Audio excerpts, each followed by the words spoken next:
Alright, what's up everybody? I've had a lot of requests on more information about coyote behavior, coyote life cycle, the MFK coyote pups that you see here.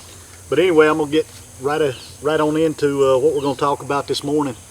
You want to know about the life cycle of a coyote? We're going to take you through all of that. Right now is a prime example of something that happens with coyotes as they age, and that's the loss of their baby teeth, and they start putting in their permanent teeth. It also has a lot to do with the sounds that you'll use to call coyotes up as pup dispersal begins to take place over the next couple of months. So we'll jump right into that. I'll tell you a little bit about it. A lot of people don't know that coyotes shed their teeth and get their permanent teeth. But after they're born, about the time their eyes open, and in that 12 to 16 day range, they'll actually put in their baby teeth, their incisors, their canines, and they'll keep those teeth for about 4 to 5 months before they shed those and put on their permanent teeth come in. And that's when the serious business starts. So right now is a prime time to show you that, but bear with me. I'm going to bring Smack up closer to the camera, try to show you his teeth, and then we'll take a look at a couple of the other ones if he'll cooperate with me here. He's wanting to get back down and eat more peanuts, play with the other ones. So if you notice, you can see those fangs up top, and he's actually lost his bottom little needle sharp canines.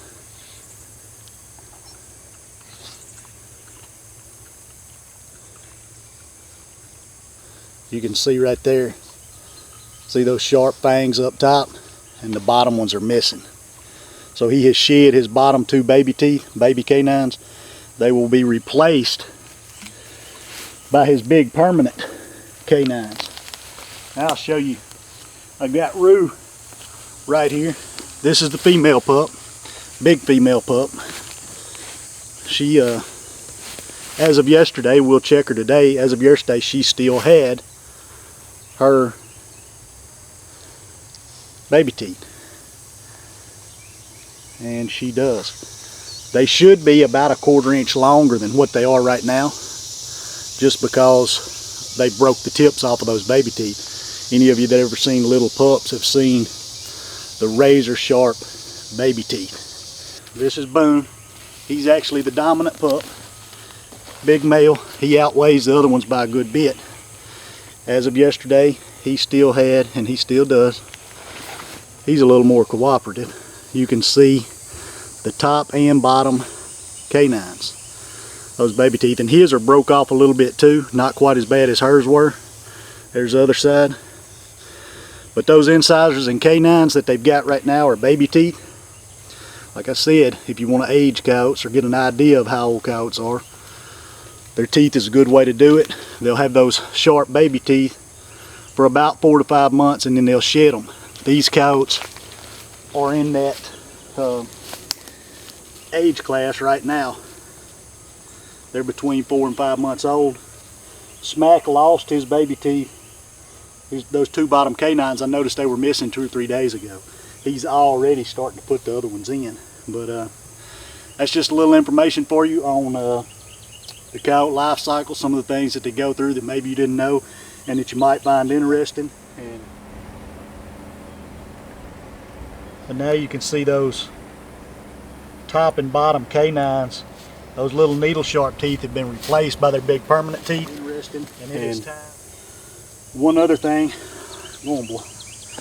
one other thing that a lot of you don't know, and this is gonna, could cause some controversy with some things that have been written, and that's sounds to use.